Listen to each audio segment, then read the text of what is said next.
I think ever since the Face Reveal on V stream like 2 weeks ago, he's okay with showing his face. That's pretty much it. I on New Year's Day on V Budkey's stream, I was visiting with V Budkey and Goodnight Gojira, and I got to spend New Year's with them both, which was really a fantastic and special experience that I'm very thankful they invited me for, and I'll always cherish. They had both invited me, and I hung out with them, and on New Year's Day, we did a stream. We did two different streams. One that was V Budkey and Goodnight Gojira, and one that was myself and V Budkey. Of course, throughout, Goodnight Gojira would talk in mine, and I would talk through his, of course. But yeah, I mean, we did it then, and I was like, yeah, let's do a face cam. Let's try something different for 2018. I don't really care. And then I decided it was okay, since I have that revealed now, that I might as well just make it happen on stream. That's about it. And to answer your question, Tom can. Every book that I've read so far, I've worn a different accessory. Yeah, I don't know. It's just a weird thing that I'm doing, I guess. I wouldn't mind seeing Twix instead, though. I don't blame you. Twix is pretty adorable. She's sleeping right now, and she's hard to, I don't want to wake her up, and I'd have to move a lot of things around in order to get her on camera, so...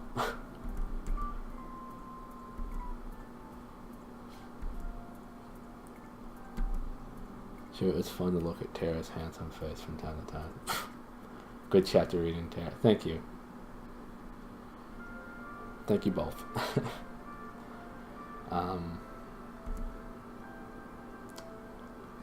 you want to check this Shevin reading, thank you.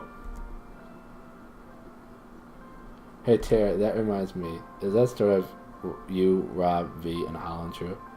Why would Goji mislead you? You helped me relax, Tara. Thank you. It's very important to be here. Well, I appreciate you being here, but it's never an obligation. And you're important to me as well, Tom Can, as is Thomas, as is Cass, as is everybody that wants to watch me and spends time with me. And I know I said it earlier, but anybody that spends any time with me is very much appreciated to me. You guys make doing this worthwhile, so I would not be doing this if you guys weren't joining me for it. So I really appreciate you all, really, honestly. So thank you. I enjoy watching it. Well, I appreciate hearing that. I will be loved. I'm glad you're here. I'm glad you popped in Goji's stream earlier, and I'm glad you popped in here as well. I like ham as well. Ham is good, yes. Hey, Nicole. So I love that I know your smile looks like now. Here it is.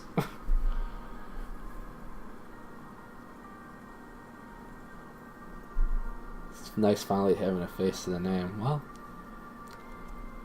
you can give great thanks to V Budkey for that.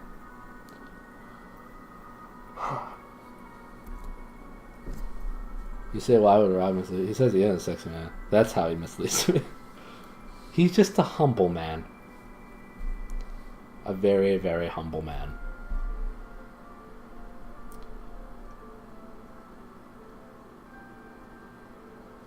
Unless any time, you always make my days better. I assume it's supposed to be days. Days better and put a smile on my face. Well, I'm happy that I'm able to do that. With whatever I'm doing. Whether it be messing around with these goggles, reading this book over here poorly, getting through a Nancy Drew game, or whatever else I'm doing. I don't even know anymore what I'm doing on stream other than those things. But I'm glad people want to join me. It means a lot. Welcome for being the spender of our time.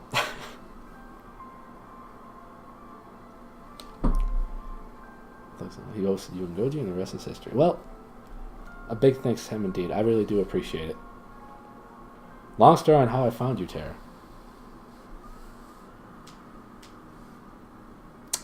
I'm trying to...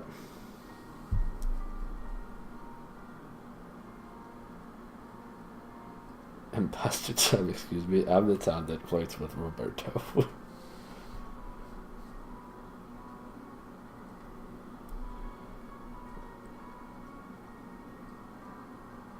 I can't remember, like... I know that I talk to you sometimes in Pingy's stream, which is always a joy to check out, too. Ping one's 187, I think? I don't remember what the numbers are, but he's here from time to time, but he's always appreciated. I've talked to you there. I've talked to you in Goji's stream, of course. Sometimes, I think in V as well. But I can't remember which stream I met you on, unfortunately. Ping one's 81, 80. Okay, yeah, you're right.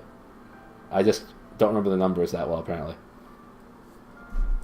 I don't need to flirt with Rob for one, since I already have all his love. Sweet love. I think the first time I actually talked to you, Terry, we talked about Friday the 13th or something. That sounds about right. Like, on Discord, I think we talked about Friday the 13th at like 5 in the morning. That's crazy. It's crazy that I'm up at those times. Somebody else is up at that time. And our topic of discussion is Friday the 13th. Like, the natural conversation topic in like July or August.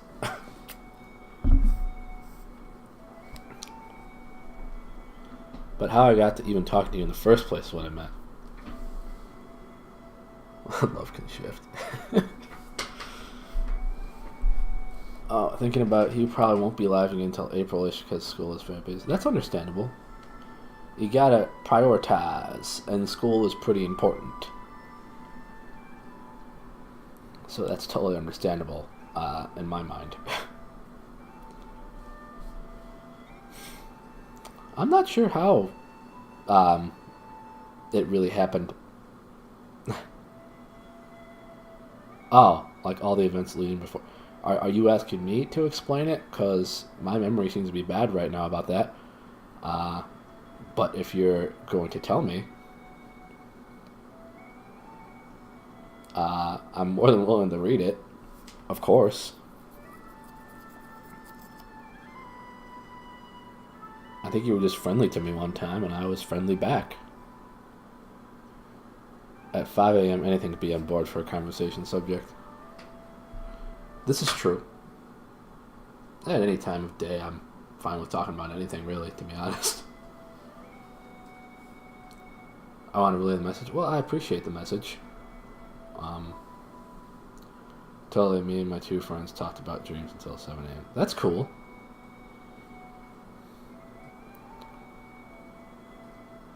That's always cool. My dreams are always weird if I remember them. Otherwise, if I don't, they're usually not anything weird.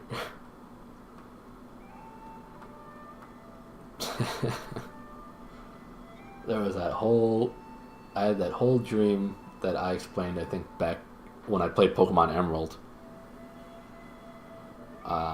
Back in July and August.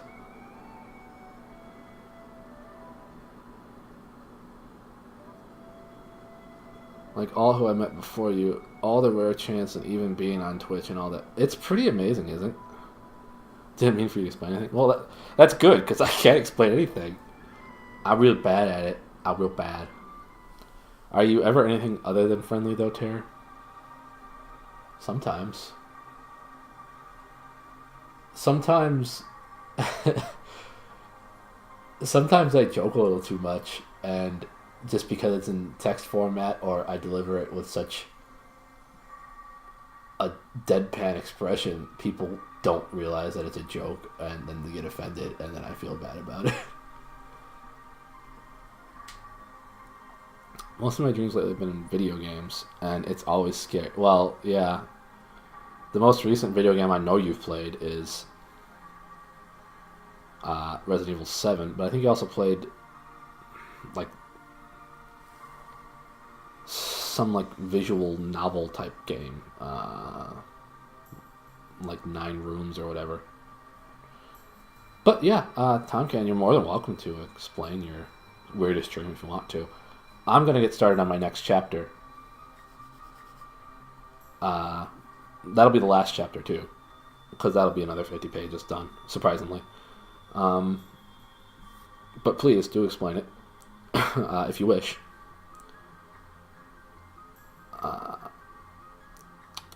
So I'm gonna get started on that. And hey, thanks for joining, Jay. I appreciate you being here.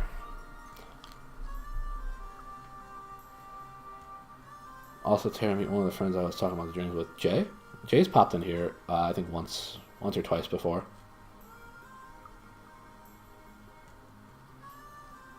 Pleasure to see you again, Jay. I did have a dream I was in RE7, and also the novel game with the rooms. Okay, yeah. Currently playing Wolfenstein New Order myself, so... and I 100%ed Horizon Zero Dawn, so that was a lot of fun. Alright, Tom, please feel free to explain your dream as much or as little as you want. I'm going to get through this last chapter. It's about 14 pages long, so don't mind me. And I will read your dream after that. Second. Okay. Yeah, you popped in when I was doing Link to the Past, I think. Which I still have to finish. Eventually. Okay. Chapter the 8th. How they left the island. And so, said Trumpkin, for, as you have realized, it was he who had been telling all the story to the 4 children, sitting on the grass in the ruined hall of Cair-vette. And so, I put a crust or 2 in my pocket, left behind all my weapons but my dagger, and took to the woods in the grey of the morning. I'd been plugging away for many hours when there came a sound that I'd never heard the like of in my born days. I won't forget that. The whole air was full of it, loud as thunder, but far longer, cool and sweet as music over water, but strong enough to shake the woods. And I said to myself, if it's not the horn, call me a rabbit. And a moment later I wondered why he hadn't blown it sooner. What time was it? Asked Edmund. Between 9 and 10 o'clock, said Trumpkin. Just when we were at the railway station, said all the children, and looked at one another with shining eyes. Please go on, said Lucy to the dwarf. Well, as I was saying, I wondered, but I went on as hard as I could pelt. I kept on all night. And then, when it was half light this morning, as if I'd no sense more than a giant, no more sense than a giant, I risked a shortcut across open country to cut off a big loop of the river, and was caught. Not by the army, but by the pompous old fool who has charge of a little castle, which is Meares' last stronghold toward the coast. I needn't tell you they got no true tale out of me, but I was a dwarf, and that was enough. But lobsters and lollipops. It is a good thing that the Sinestral was a pompous fool. Anyone else would have run me through there and then, but nothing would do for him, short of a grand execution, sending me down to the ghosts in the full ceremonial way. And then this young lady, he nodded at Susan, does her bit of archery, and it was a pretty shooting, let me tell you.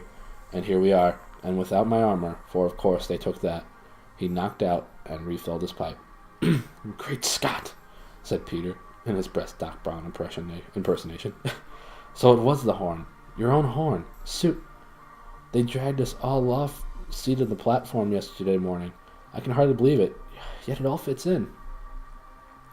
I don't know why you shouldn't believe it, said Lucy, if you believe in magic at all. Aren't there lots of stories about magic forcing people out of one place, out of one world into another? I mean, when a magician in the Arabian Nights calls up a djinn, it has to come.